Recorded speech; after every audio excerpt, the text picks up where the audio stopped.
Welcome to Funny Money, the show that highlights the lighter side of financial news, investing, and all things money matters.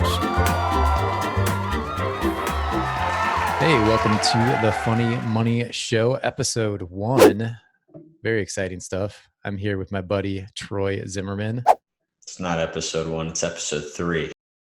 Welcome to the Funny Money Show, episode 3. Today, we're going to talk about the BRRRR strategy. We're specifically going to dive into our very first deal that Troy and I partnered up on. Yeah, really excited to talk about this topic because this set us up for success, I think, moving forward, Nate. But before we do that, let's take a quick break for our show sponsor. Sorry, awkward. Apparently we have no show sponsor yet. Sorry, Nate. I guess let's just jump in. Someday.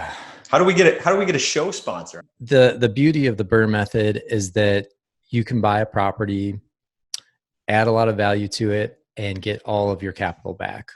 And it stands for buy, rehab. Rent, refinance, repeat. There's you go. A lot of R's there. Just throw the R's in. You know? Yeah, BRRRR. So yeah, our first BRRRR deal. How did we initially find that deal, Nate? That is a good question. It was so long ago. This was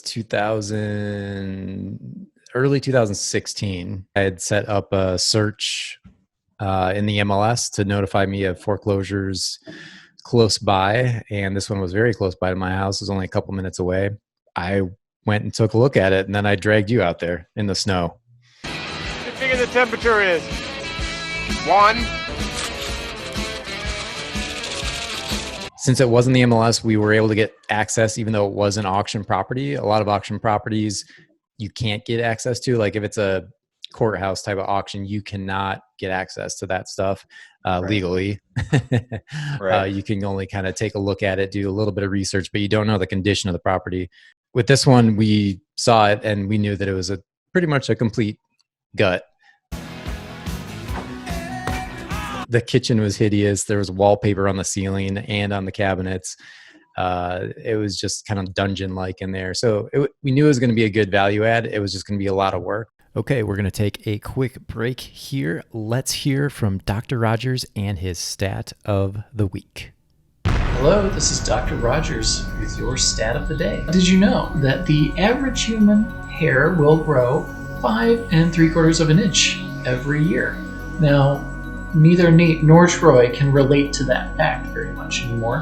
However, something that will hit a little closer to home for them is that for males aged 20 to 40, we'll lose hair at about 10.2 strands per minute, and this only increases with age.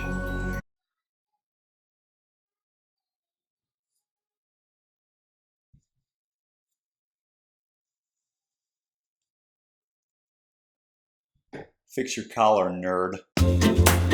We decided we wanted to make an offer, and we ended up driving to a hotel, correct? There was an auction. I think the auctioneer was Hudson and Marshall. Yeah, and even before that, we actually bid online because they had online auction first. We bid on there, and then they didn't sell it, and so they have live auctions all over the country from time to time. And so yeah, we had to go to Chicago to bid live. So it was a very kind of nerve-wracking thing. I remember us talking in the car about, okay, what's our game plan? What's our strategy? Strategery. We knew what our highest and best was online. Is that still our highest and best, or do we know it's going to get bid up even more? Right. And it was kind of, obviously it was kind of intimidating. We had never been to an auction before. How would you describe the vibe though, walking in there? Well, I think every auction is a little bit different. I've been to some of those sheriff sale auctions. This particular though, I felt like at least my nerves were elevated a little because we actually had to drive quite a ways to get there. And then it's like in a nice hotel, and then it's in like a conference room. So you're registering, and then we walk into the room, and I expected, I guess, a lot of people maybe because there were a lot of other places to be auctioned off, but there was probably only a dozen people in there. Unfortunately, what we found out through process of elimination, I think they were auctioning maybe a dozen properties, something like that. Almost no one else was bidding on these other properties. So we kind of figured out that everyone wanted to bid on the property we wanted. We did get it for 60 plus the buyer's premium, which was like a couple grand. So we got it for 62,000. Yeah. I think the benefit though to us, I think everyone else in that room were flippers. Right. Whereas we were looking at it as a long-term buy and hold. And so we were able to pay a little bit more, I think, because of that. Yeah. And I think that's a great tip for anyone who is going to auction to try to buy a property. You might have a little more wiggle room if you're planning to hold long-term. As opposed to someone who's trying to flip a property. You should have a little more margin there. You can absorb some of those costs since you're holding on to something for a number of years. So what were the numbers?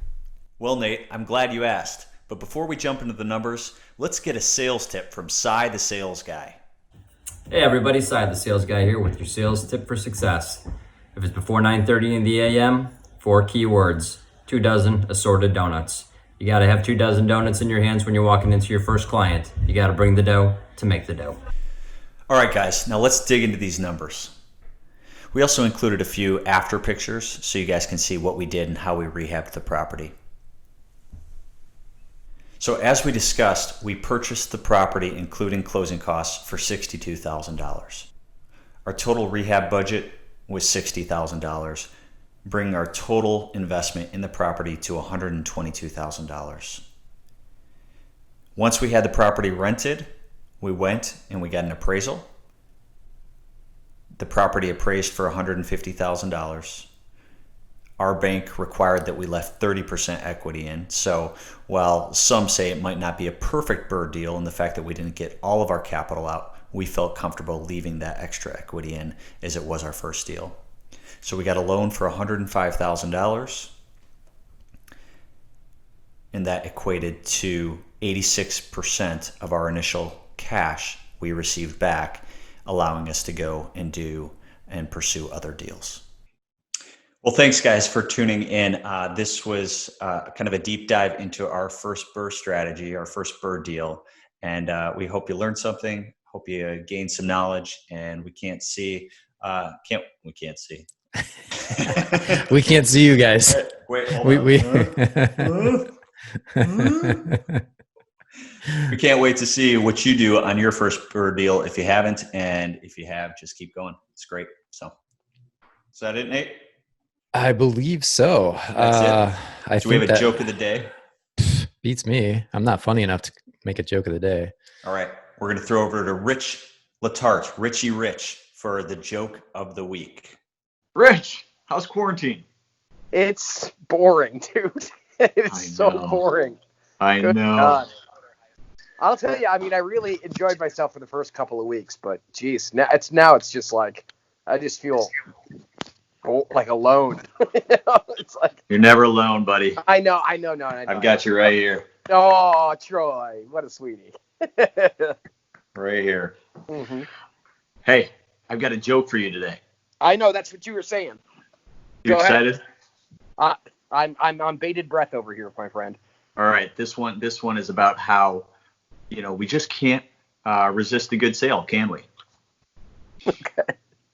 All right. So a guy is walking past a storefront, and he looks in and he sees a big sale sign that says, big 50-inch flat screen TV, 50% off. He goes, wow. And then he looks and he says, there's one defect. It says, the only issue with the TV is that the volume is stuck on the high setting. And he says to himself, well, I can't turn that down. Oh my God, that's so stupid. You like that? No. He couldn't turn it down. He couldn't turn the sale down. That is all dad jokes. Ah. Oh my God. Well, guys, that wraps up another week of the Funny Money Show. We'll see you next time.